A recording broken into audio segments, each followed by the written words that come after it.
فلما رأوه عارضا مستقبل أوديتهم قالوا هذا عارض ممطرنا بل هو ما استعجلتم به ريح فيها عذاب أليم. Kalau kemarin kita membahas kisah bapak manusia kedua setelah Adam alaihi salatu wassalam, Nabi Nuh. Nabi Nuh alaihi salatu wassalam dianggap bapak manusia kedua karena manusia seluruhnya, termasuk kita yang hadir di sini, adalah semuanya keturunan putra Nuh alaihi salatu wassalam. Dan ketika Allah subhanahu wa ta'ala selamatkan Nabi Nuh dan para pengikutnya yang ada dalam kapal tersebut, kemudian Allah subhanahu wa ta'ala berikan nikmat yang luar biasa kepada anak turunannya, di mana Allah subhanahu wa ta'ala memberikan keturunan generasi baik kepada Syam, Ham ataupun Yafis, dan ketika itu mereka berada di atas tauhid. Tetapi kemudian setelah keturunan Nuh alaihi salatu wassalam semakin banyak dan waktu pun semakin berjalan, maka mereka kembali menyekutukan Allah subhanahu wa ta'ala. Allah subhanahu wa ta'ala menjelaskan tentang satu kaum dari keturunan Iram yang sampai kepada Nuh alaihi salatu wassalam, di mana kaum ini Allah tidak pernah ciptakan sebelumnya. Bagaimana kekuatannya, kehebatannya, belum pernah Allah ciptakan kecuali kaum ini saja. Dan itu tadi dikutip oleh imam kita dalam salat subuh, alam tara kaifa fa'ala rabbuka bi'ad irama dhatil imad allati lam yukhlaq mithluha fil bilad. Bagaimana Allah subhanahu wa ta'ala telah melakukan ataupun berbuat sesuatu kepada kaum Ad, di mana Ad adalah keturunan Iram, dan kaum ini lam yukhlaq mithluha fil bilad, belum pernah Allah ciptakan seperti kaum ini kepada manusia baik sebelum atau sesudahnya. Luar biasa Allah berikan kekuatan kepada mereka. Di antara kekuatan mereka yang ditunjukkan dalam Al-Quran adalah mereka mampu membuat rumah-rumah di atas gunung batu. Itu digali oleh mereka, diukir, dilobangi, jadi rumah. Sebenarnya tidak ada faedahnya, tetapi mereka ingin menunjukkan kekuatan mereka yang belum ada sebelumnya. Dari situlah mereka sombong dan mereka menyembah berhala. Lah kaum Ad ini diutus kepada mereka seorang rasul namanya Hud, dan Hud itu nabi pertama dari nabi-nabi Arab. Karena seluruh nabi selain Arab itu banyak, tapi nabi-nabi Arab cuma 4 saja. Dimulai daripada Hud, kemudian setelah Hud nanti kita kisahkan kisah Nabi Saleh, kemudian setelah Saleh kita kisahkan Syuaib, dan Rasul kita Muhammad sallallahu alaihi wasallam. Ini disebut nabi-nabi Arab, selainnya bukan Arab. Kebanyakan mereka nabi itu dari Bani Israel, keturunan Ibrahim dari jalur Ishak. Tetapi nabi-nabi Arab ini hanya 4 ini saja, karena mereka diutus di Arab. Dan kaum Ad itu letaknya di antara Oman dan Hadral Maut. Itu disebut Ad. Di situ ada kaum Ad dulu, kaum Iram. Itulah disebut Arab pertama. Tapi Arab ini telah musnah. yang ada kaum Samud, kaumnya Nabi Saleh. Baru kemudian dari Samud ini banyaklah kemudian kabilah-kabilah Arab, sampai kepada masa Ismail ada satu kabilah namanya Jurhum. Ismail menikah dengan kabilah Jurhum dari keturunan Samud. Kemudian dari Jurhum ini beranak pinak, berkabilah-kabilah sampai ke bawah, sampai akhirnya lahirlah Nabi kita yang mulia alaihi salatu wassalam. Maka pada subuh ini kita akan kisahkan sedikit tentang kisah Nabi Hud. Bagaimana kisahnya? Hud kalau dilihat daripada nasab kepada Nuh, dia adalah cucu Nuh yang keempat. Jadi Nuh punya anak, anaknya punya anak, anaknya punya anak, lah Hud ini yang keempat dari keturunan Nuh alaihi salatu wassalam. Artinya dia generasi keempat dari Nuh. Dan subhanallah, sebenarnya ketika Allah subhanahu wa ta'ala menyelamatkan Nuh dan pengikutnya yang sedikit itu kemudian beranak pinak setelahnya, generasi kedua, ketiga, mereka masih mentauhidkan Allah, karena mereka masih mendapatkan cerita bapak-bapak mereka bagaimana Allah mengirim azab kepada kaum Nuh. Tapi syaitan ini sekali lagi cerdas, ikhwan. Dia menggoda Bani Adam itu khutuat, selangkah demi selangkah. Akhirnya kemudian ketika generasi berlalu sampai 3 generasi, mulailah syaitan kembali menguasai kaumnya Nuh. Setelahnya kaumnya anak-anaknya Nuh alaihi salatu wassalam, sampai kepada kaum yang disebut dengan Ad. Disinilah kemudian mereka kembali menyembah berhala, menyembah patung, tidak lagi menyembah Allah subhanahu wa ta'ala. Maka dari sini Allah subhanahu wa ta'ala menjelaskan di dalam Al-Quranul Karim, seperti disebutkan dalam surah Asy-Syu'ara ayat yang ke-123 dan 127. Dari 123 sampai 127 Allah subhanahu wa ta'ala berfirman, kadzabat adun al-mursalin, telah mendustakan kaum Ad terhadap para rasul. Coba perhatikan nas Al-Quran di sini. Rasul yang diutus kepada kaum Ad itu cuma satu, Hud namanya. Tapi bahasa Al-Quran menggunakan kalimat jama', telah mendustakan kaum Ad para rasul. Pada rasulnya cuma satu. Kenapa jadi para rasul di sini? Kan tidak banyak rasul yang dikirim kepada kaum Ad, hanya satu saja, kaum Hud.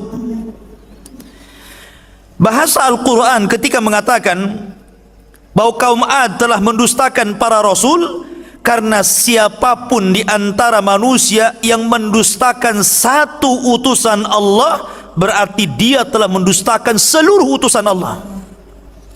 Sama dengan bahasa, siapa yang mendustakan satu ayat dalam Al-Quran, berarti sama dengan mendustakan seluruh Al-Quran. Itulah bahasa Quran seperti itu ya.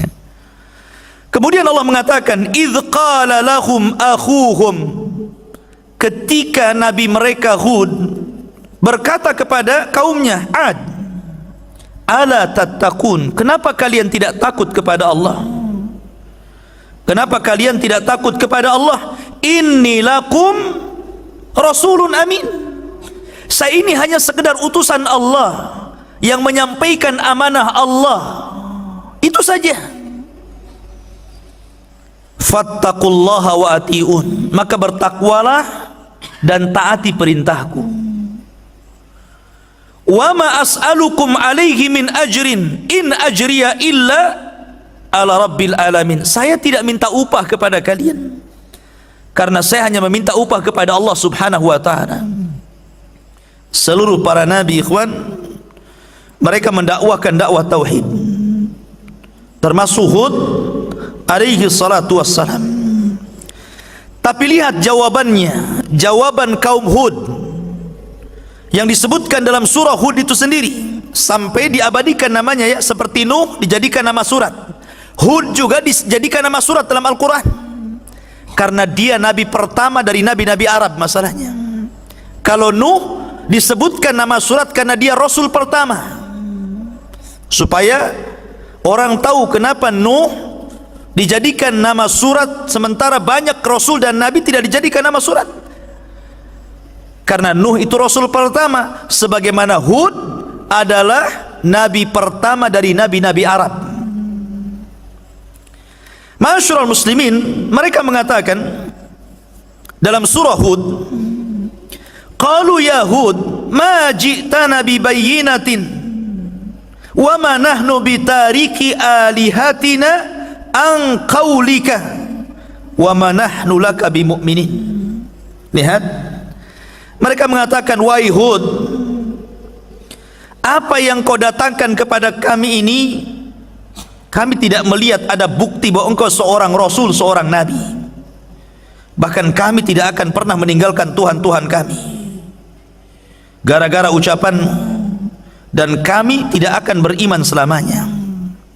Nih penyimpangannya di sini. Pertama, tidak percaya dengan utusan Allah. Yang kedua, tidak mau meninggalkan Tuhan-Tuhan mereka. Dan yang ketiga, mereka tidak mau beriman kepada apapun yang dibawa seorang rasul kepada mereka. Inad, ikhwan, takabur, sombong. Bahkan lebih parah lagi, mereka mengatakan, inna qula illa taraka ba'du alihatina bisu'in. Sesungguhnya yang kami katakan, wahai Hud, kecuali engkau akan mengalami kesialan dari ucapanmu yang datang dari Tuhan-Tuhan kami. Yakin dia dengan Tuhannya tuh, ya kan? Sangat yakin kalau engkau terus menyuruh kami meninggalkan Tuhan-Tuhan kami, hati-hati ucapanmu, kau akan kewalat, bahasanya seperti itu. Tuhan-Tuhan kami bisa membuat engkau celaka. Rupanya pemahaman tatoyur itu sudah ada sejak zaman Hud sampai hari ini, ya kan? Pemahaman tatoyur artinya menganggap sial atau menganggap sesuatu itu mendatangkan manfaat karena sebuah benda. Mereka menganggap seperti itu. Di zaman Nabi SAW tatoyur ada. Jadi orang-orang jahiliyah itu kalau mereka dagang, kalau nggak ke arah Yaman kemana? Ke Syam. Rihlatas sita'i was saif, ke Yaman dan ke Syam. Jadi kalau mereka hendak menuju Syam, maka mereka akan mengambil burung merpati, kemudian diterbangkan. Kalau terbangnya ke arah yang hendak dituju untuk berniaga, berangkat dia. Kenapa? Karena dianggap bahwa burung itu membawa keberuntungan. Tapi kalau dia berangkat ke Yaman, tahu-tahu terbangnya malah ke Syam, nggak jadi itu. Kenapa? Ini tidak hoki ini. Di zaman Rasul, di zaman jahiliyah pakai burung. Tapi di zaman sekarang berkembang. Bukan pakai burung saja ya, pakai ikan lohan, pakai burung perkutut, ya kan? Pakai burung beo tengah malam, burung hantu, macam-macam burung. Lah ini kan masalah, ikhwan. Bukan hanya burung, bukan hanya ikannya, sampai ke angka ada yang sial. Ya. Angka berapa tuh? Angka 13. Ya. Angka sial katanya. Ya. Coba bayangkan angka disial-sialkan. Angka kan nggak salah, ikhwan. Dan kalau tidak ada 13-nya kan nggak lengkap angka itu. Gimana pula kan gitu? Lah ikhwah fillah muliakan Allah Subhanahu wa taala, dari sini berkembang tatoyur itu, memang berkembang seperti itu sampai hari ini. Ada yang tatoyur dengan suara, ada yang tatoyur dengan mimpi, ada yang tatoyur dengan yang didengar, ada yang tatoyur dengan benda, kan begitu sekarang ini. Tatoyur banyak. Sampai ada orang zaman dulu tuh ya, kalau tangan kiri kesemutan, mau dapat apa tuh katanya? Mau dapat duit ya. Kalau tangan kanan yang kesemutan dikejar debt collector katanya. Jadi sampai seperti itu ya, subhanallah. Dulu tidak boleh anak gadis katanya kalau makan di depan pintu nanti nggak laku gitu kan. Macam-macam totoyurnya. Ada orang melahirkan kemudian ari-arinya harus dikubur, kemudian dikasih lampu, kemudian dikasih payung takut kehujanan. Kalau asal buang itu katanya akan gentayangan, ganggu adeknya. Coba adeknya pula deh, hari-hari disebut adeknya kan, di mana akalnya ya kan? Lah ini di zaman Nabi Hud alaihi salatu wassalam, itulah akidah mereka, menganggap bahwa patung itu membawa sial. Hati-hati kamu ya, bahasa kita, jangan coba-coba mencela Tuhan kami, nanti Tuhan kami akan menimpakan keburukan kepada anda. Tetapi apa jawaban Nabi Hud? Qala inni ushhidullaha, saya bersaksi kepada Allah, washhadu, dan saksikan oleh kalian, anni bari'un mimma tusyrikun, saya berlepas diri dari apapun yang kalian sekutukan. Dan inilah makna Islam. Bagian makna Islam itu apa? Al-bara'atu minasyirki wa ahli. Orang itu harus berlepas diri dari kesyirikan dan para pelakunya. Bukan hanya kesyirikannya saja, pelakunya pun antum harus jauhi. Pamannya antum punya tetangga dukun, jelas lah kan, selain dukun bayi ya jelas pakai jinnya. Jangankan dukun-dukun, tukang urut itu kadang-kadang begitu. Sebelum ngurut apa yang dibaca ya kan, bentar Ustadz doa dulu katanya, tapi nggak mau dibunyiin doanya, waswes gitu. Sudah diurut. Sampai saya pernah punya pengalaman, ada tamu dari Singapura, kemudian kalau nggak salah Abu Syifa nih yang undang tukang urutnya nih. Jadi ceritalah ini kawan-kawan tamu ini, katanya kalau ingin hilang pegal-pegalnya, saya bisa pindahkan penyakit abang ke ayam katanya. La ilaha. Adalah yang kayak gini. Ini kan sampai tukang urut loh, sampai seperti itu. Dia bukan dukun, tukang urut. Ya kan? Nah, makanya di sini ikhwafil muliakan Allah Subhanahu wa taala, intinya bahwa Nabi Hud alaihi salatu wassalam mengajarkan kepada kita makna Islam. Bagian makna Islam adalah berlepas diri dari kesyirikan dan para pelakunya. Itu harus tinggalkan. Dari sini ikhwafil muliakan Allah Subhanahu wa taala, bahwa dakwah tauhid itu adalah dakwah yang utama dan pertama, karena itulah misi para nabi dan rasul. Walaqad ba'atsna fi kulli ummatin rasulan an i'budullaha wajtanibut taghut.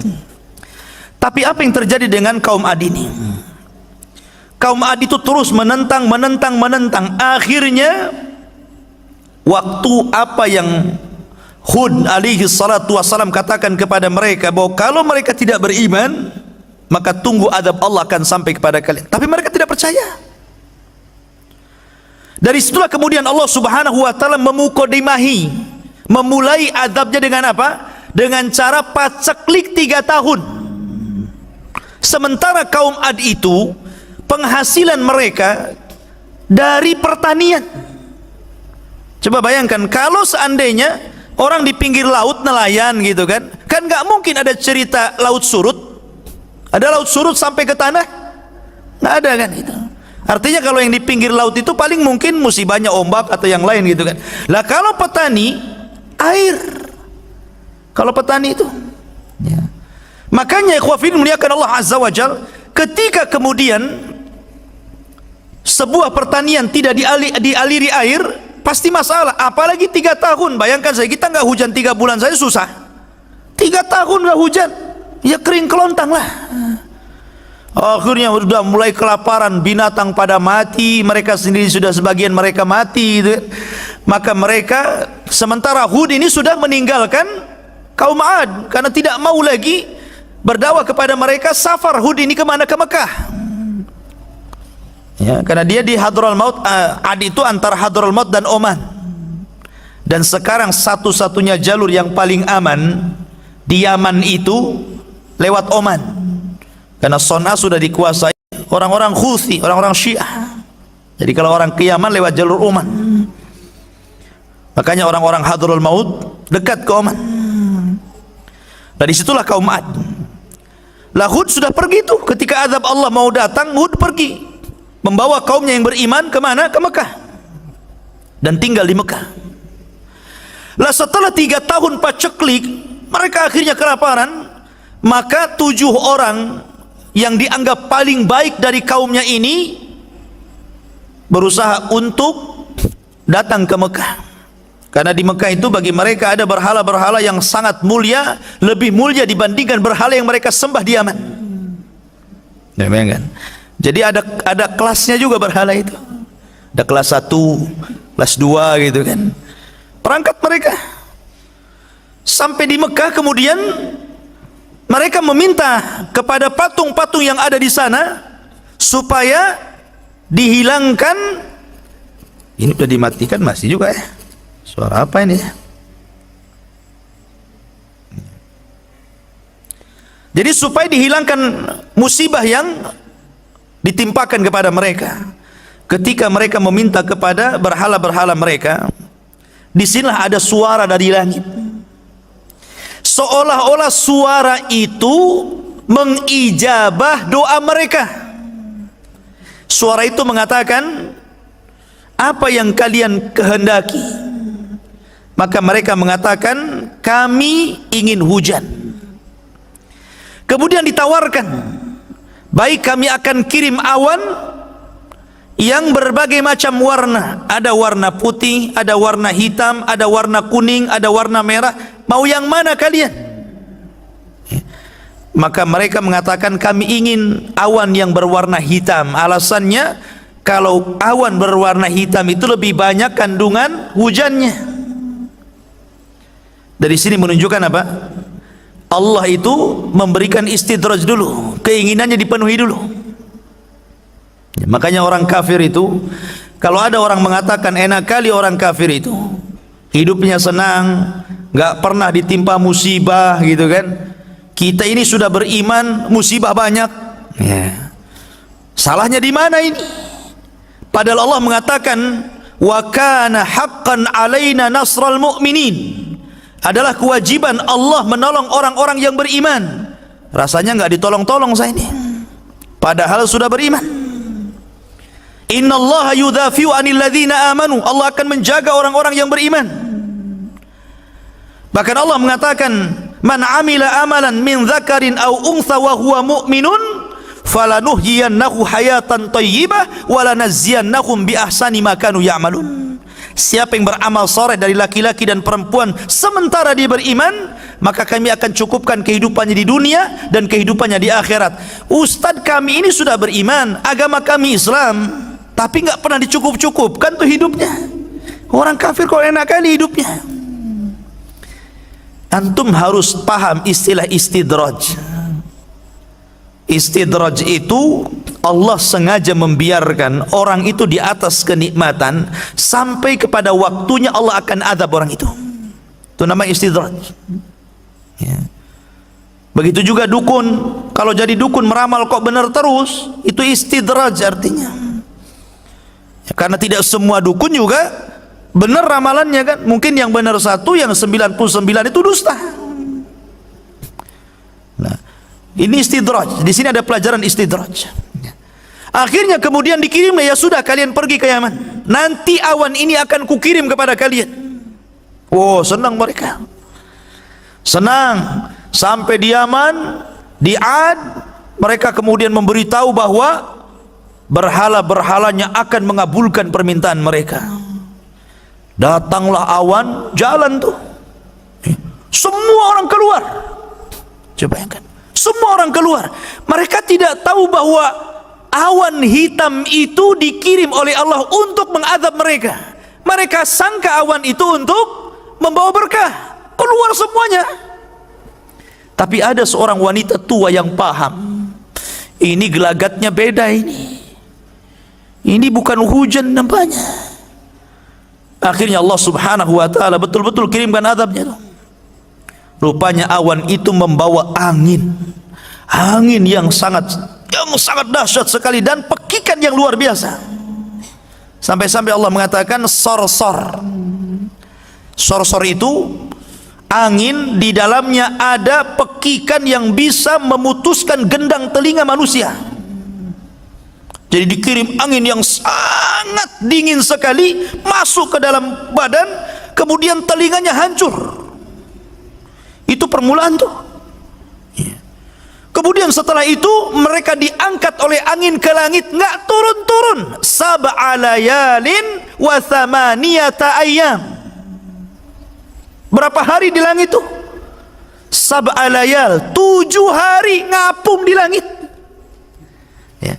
Dan 8 hari, 7 malam, 8 hari diputar-putar sama angin di langit.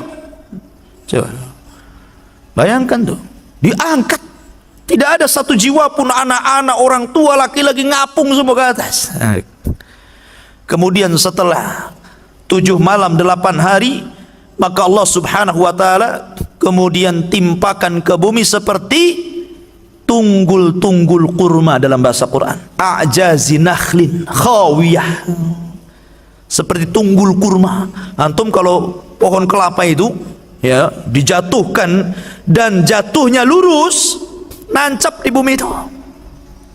Ini kepala di bawah, kaki di atas. Kemudian dilesatkan dari langit dan nancap tuh kepalanya di situ. Jadi paku. Lihat ngeri ini azabnya kaum Ad ini. Dan tidak disisakan satu jiwa pun. Makanya Nabi SAW ketika mengisyaratkan orang-orang Khawarij, apa kata Rasul? La in adraktuhum la aqtulannahum qatla adin. Kalau kudapati mereka orang-orang Khawarij, maka kumusnahkan sebagaimana Allah musnahkan kaum Ad. Tidak ada satu jiwa yang disisakan Allah. Hud, ya kan? Maka Hud kemudian selamat dari azab, kemudian diselamatkan kaumnya, dan begitulah Allah Subhanahu wa taala mengakhiri akibat orang-orang yang kufur dan akibat orang-orang yang beriman.